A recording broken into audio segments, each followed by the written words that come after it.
Hola a todos, soy la doctora María Jimena Ricati de Sensory Trip y este es el primer podcast a pedido de ustedes.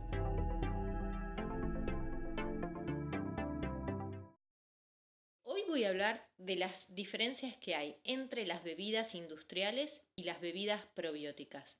Todo lo que necesitan saber. Se vienen las fiestas, hay mucha expectativa siempre con respecto a lo que se va a comer, qué es lo que va a preparar cada uno, cuáles son las preferencias de cada uno, los hábitos, las costumbres y los gustos de los que se van a reunir en la mesa. Hay personas que van a estar haciendo dietas en particular, hay personas que van a tener ciertas restricciones alimentarias. Todos esos factores hay que tenerlos en cuenta y van a generar siempre algo de controversia respecto a lo que se va a compartir para comer. Entonces es interesante en este punto pensar qué bebidas vamos a consumir durante las fiestas. Vamos a volver a poner sobre la mesa las bebidas industriales típicas, vamos a elegir otra alternativa, estamos listos para elegir otra alternativa. Bueno, yo les voy a ayudar en eso, vamos a ver un poco cuáles son las diferencias, qué es lo que conviene, las ventajas y las desventajas de las bebidas industriales y de las bebidas probióticas, y de esa manera ustedes van a tener una herramienta para decidir qué es lo que van a poner en la mesa. Para empezar a hablar de este tema voy a definir un poco a rasgos generales a qué llamo una bebida industrial. Bueno, una bebida industrial sería una bebida que está producida a nivel de la industria alimentaria y que puede estar gasificada o no, puede estar endulzada natural o artificialmente, y dentro de este grupo de bebidas encontramos, por ejemplo, a las gaseosas, a las aguas saborizadas, a las bebidas que funcionan como suplementos para deportistas, por ejemplo. ¿Cuáles serían las ventajas que tienen las bebidas industriales?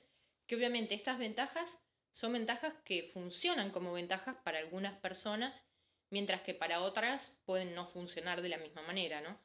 Por ejemplo, se compran ya listas, vienen envasadas, uno va, las agarra de la góndola, abre la botella y están listas para consumir.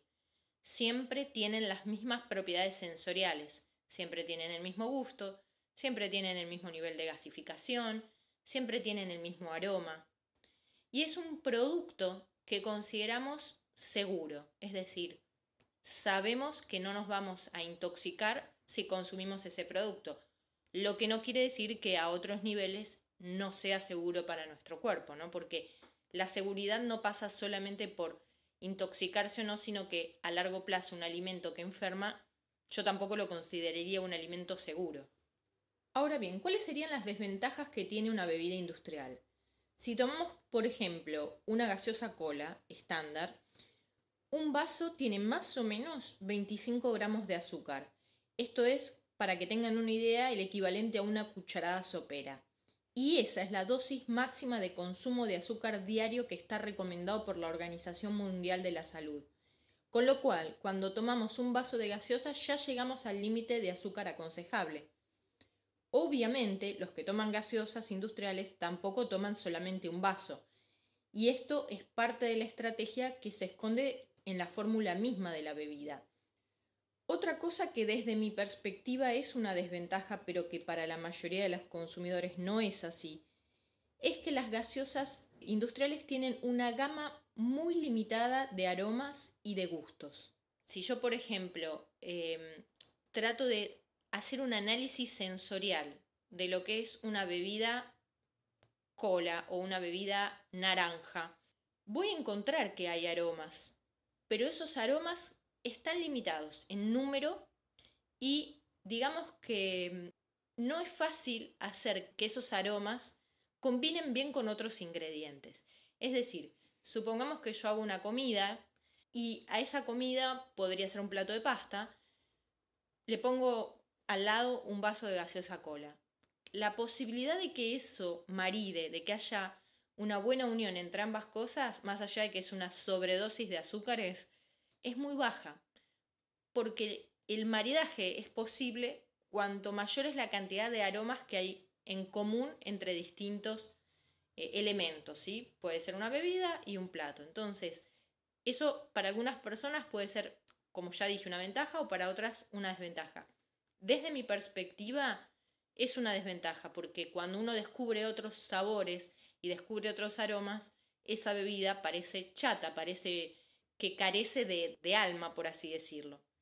Después, otra cosa que es mucho más importante y que es prácticamente indiscutible, es que hay consecuencias del consumo de bebidas de este tipo.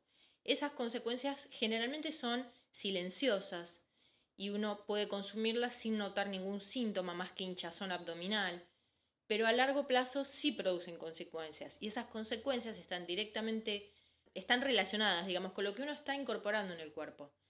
Se basan en eso. ¿Por qué?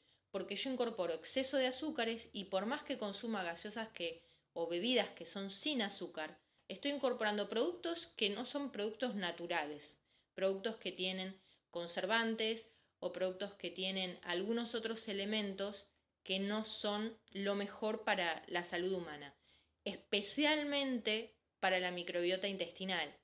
Y alterar la microbiota intestinal trae una cascada de consecuencias que generalmente podemos no verlas, pero que a lo largo de la vida se empiezan a manifestar, tarde o temprano.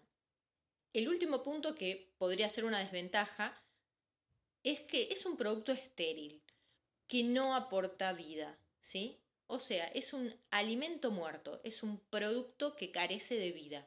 No va a aportar salud, no va a aportar biodiversidad a la microbiota. Yo no le veo a nivel funcional ninguna ventaja para el cuerpo, pero hay otros aspectos que hacen que la gente lo siga consumiendo y que en parte tienen que ver con el cerebro, ¿sí? Cómo el cerebro y cómo los sentidos hacen que eso equivalga a algo gratificante. Ahora vamos a pasar a la segunda parte. ¿Qué es una bebida probiótica o a qué llamo una bebida probiótica? Básicamente son bebidas que contienen o que fueron producidas gracias a la acción de microorganismos. Estos microorganismos pueden ser microorganismos probióticos y eso quiere decir que son microorganismos que no producen un daño en el cuerpo, es decir, no son patogénicos y cumplen roles funcionales para nuestro organismo. A eso es a lo que yo defino como una bebida probiótica.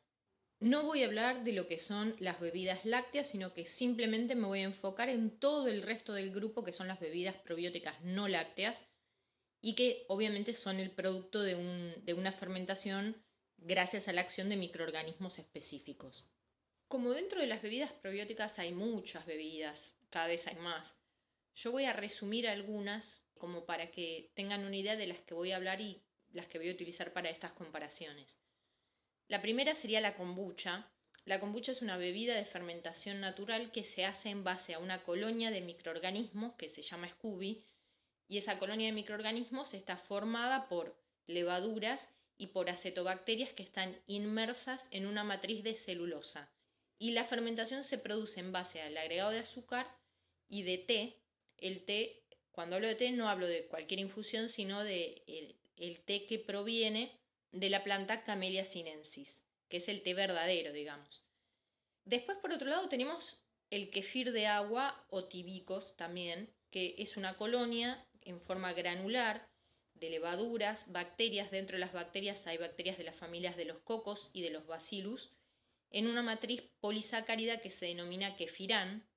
Después están los starters espontáneos, que son madres iniciadoras de la fermentación o madres fermentadoras que utilizan los microorganismos autóctonos de ciertas raíces, como por ejemplo el jengibre o la cúrcuma.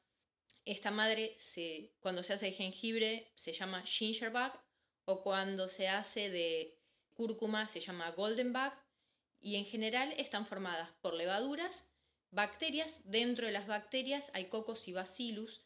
A diferencia de la kombucha y del kefir, no forman una matriz, sino que están dispersas en un líquido que es agua. También utilizan azúcar. Después hay starters comerciales, como por ejemplo la levadura de champagne, y también hay fermentaciones salvajes, como por ejemplo las bebidas, que yo he hecho muchísimas de esas bebidas, que son las bebidas probióticas de fermentación salvaje, donde se utilizan los microorganismos que naturalmente existen en las frutas, en las verduras, en los vegetales, y en general esos microorganismos son de la familia de los lactobacillus y fermentan espontáneamente.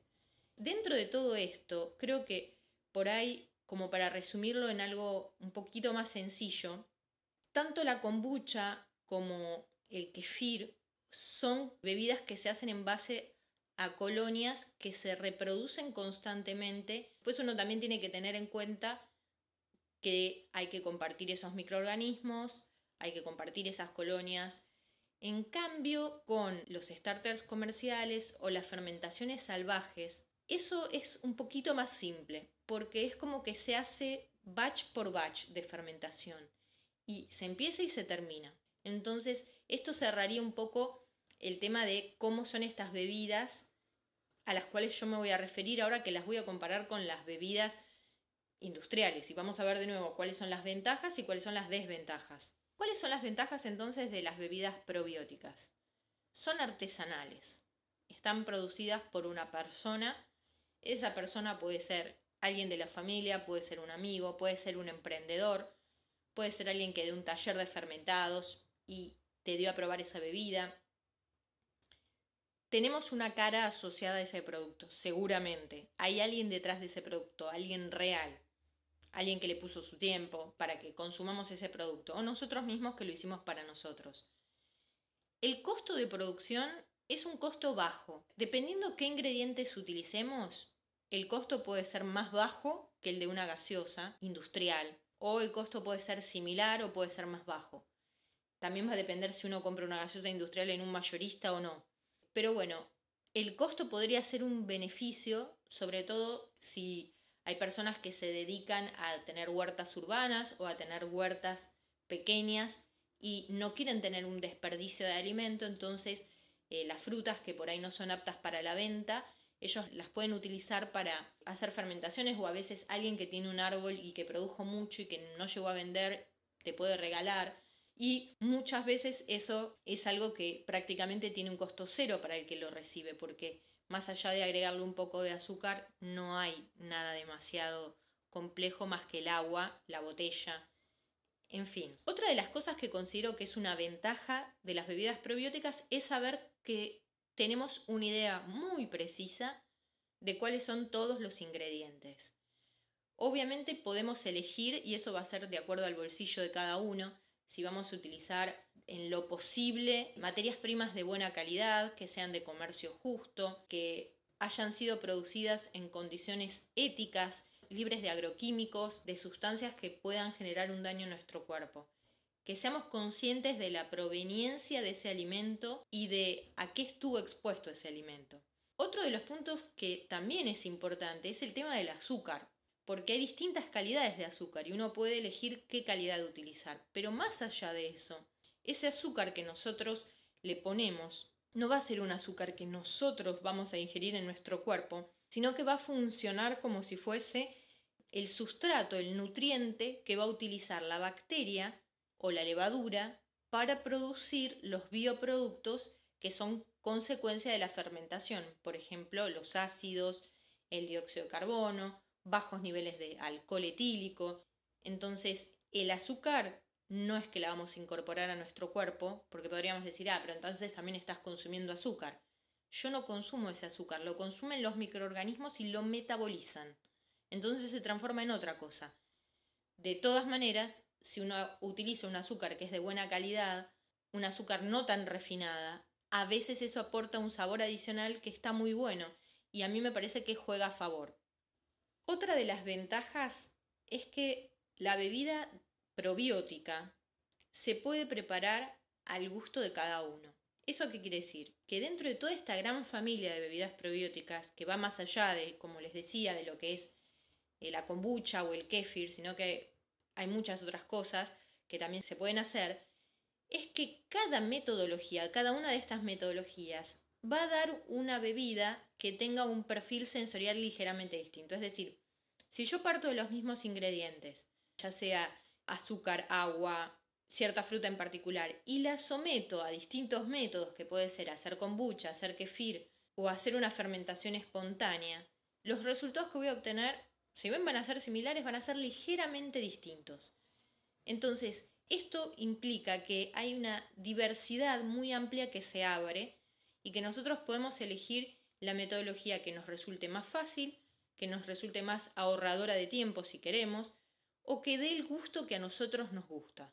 Porque no todos percibimos de la misma manera y no todos tenemos las mismas preferencias alimentarias.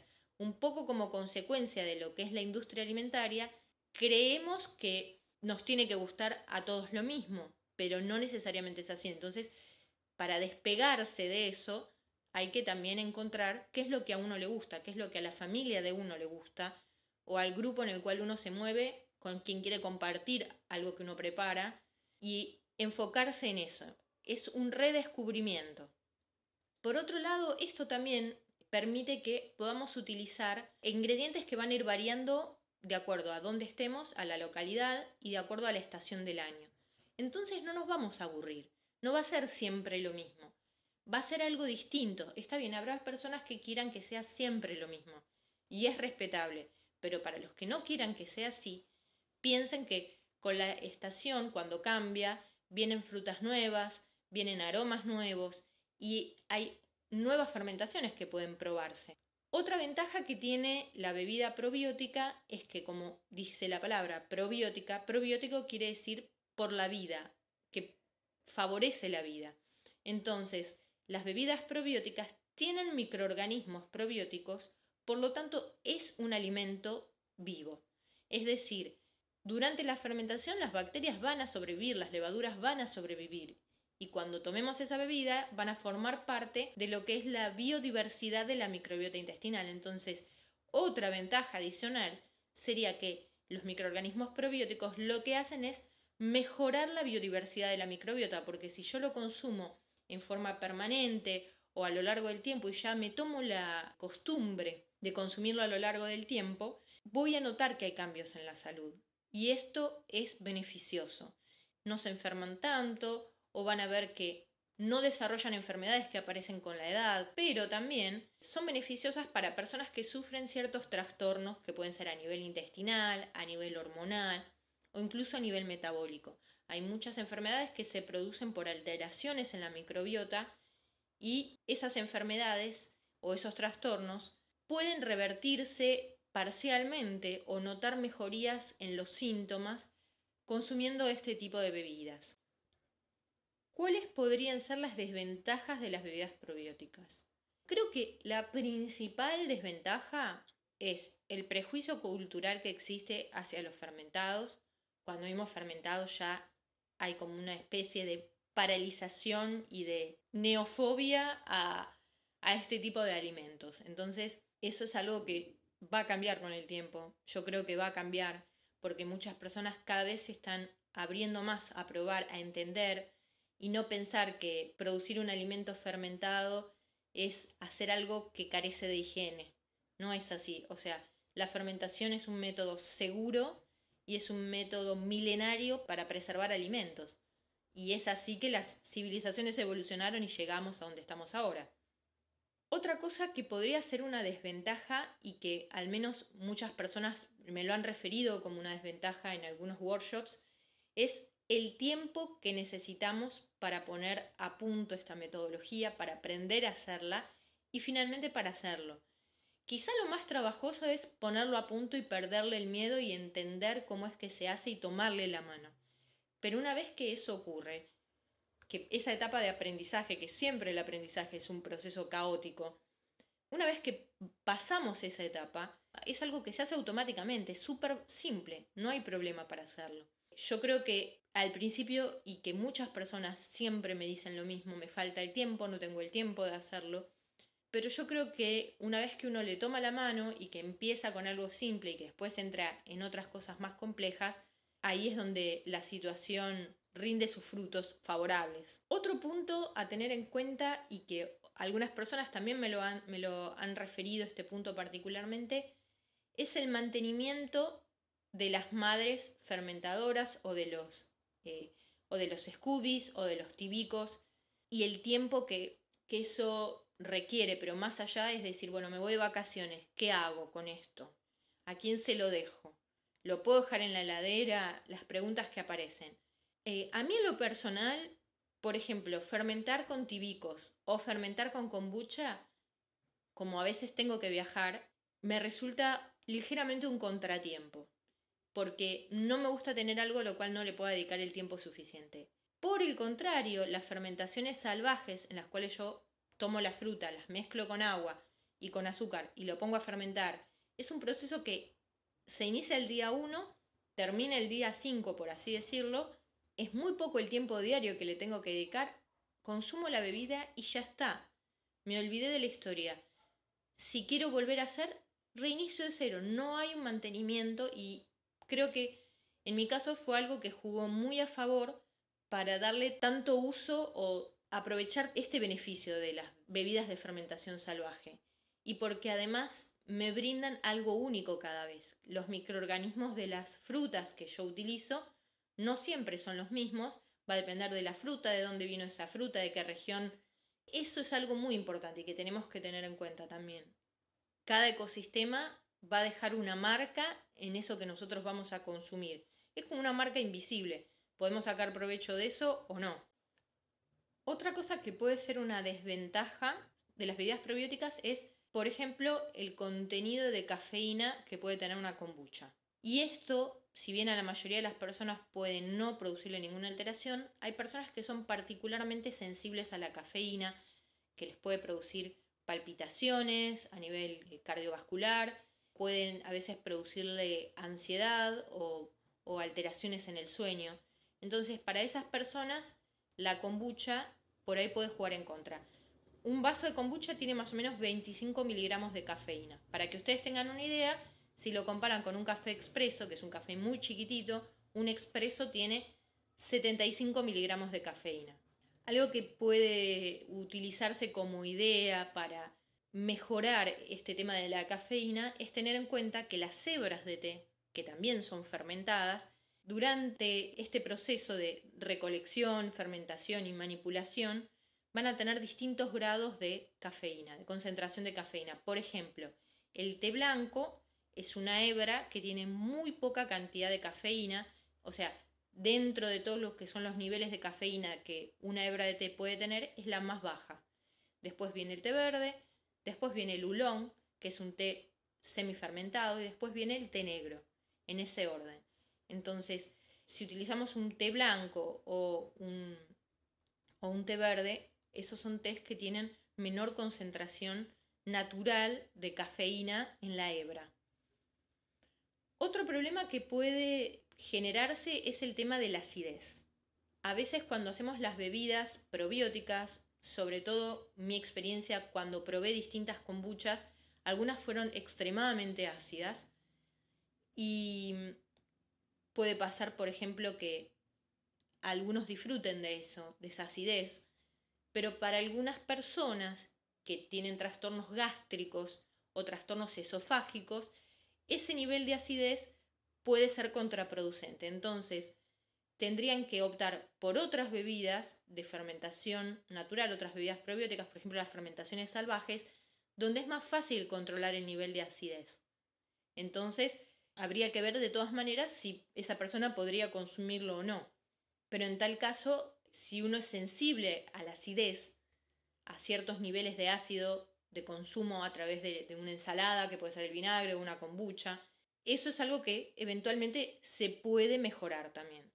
Otro punto que contaría como una desventaja son los riesgos que existen de contaminación de las bebidas probióticas. La gente todavía le tiene miedo y piensan que son productos que están contaminados con bacterias y no es que las bacterias, o sea, sí, están contaminados con bacterias, pero no es una contaminación realmente, sino que las bacterias están funcionando para que ese alimento sea seguro. Yo tengo acá en este canal de YouTube algunas recetas para que puedan entender los que no saben cómo es que se fermenta una bebida. Hay algo que es básico y es utilizar utensilios de cocina, inclusive nuestras propias manos, en condiciones de óptima limpieza. Pero además utilizar un medio en el cual van a crecer las bacterias que sea un medio decisivo para que las bacterias que son potencialmente patógenas no puedan crecer. Entonces, si yo utilizo azúcar y utilizo alimentos que son libres de pesticidas, libres de agroquímicos, voy a favorecer que crezcan los lactobacillus y los lactobacillus van a comer el azúcar y la van a transformar en ácido láctico. y ese ácido láctico va a inhibir el crecimiento de bacterias potencialmente patógenas porque va a hacer que el pH de esta bebida sea más bajo. Por último, hay algo que es muy importante tener en cuenta, que no todas las personas tenemos un mismo estado inmunológico y hay personas cuyo sistema inmunológico está deprimido. Es lo que se dice pacientes que no son inmunocompetentes o que están inmunodeprimidos. En esos pacientes no es recomendable, o al menos yo no recomendaría, sin una estricta supervisión, el consumo de estas bebidas probióticas o de cualquier alimento probiótico, porque son pacientes que son muy susceptibles y que tienen su microbiota totalmente deteriorada.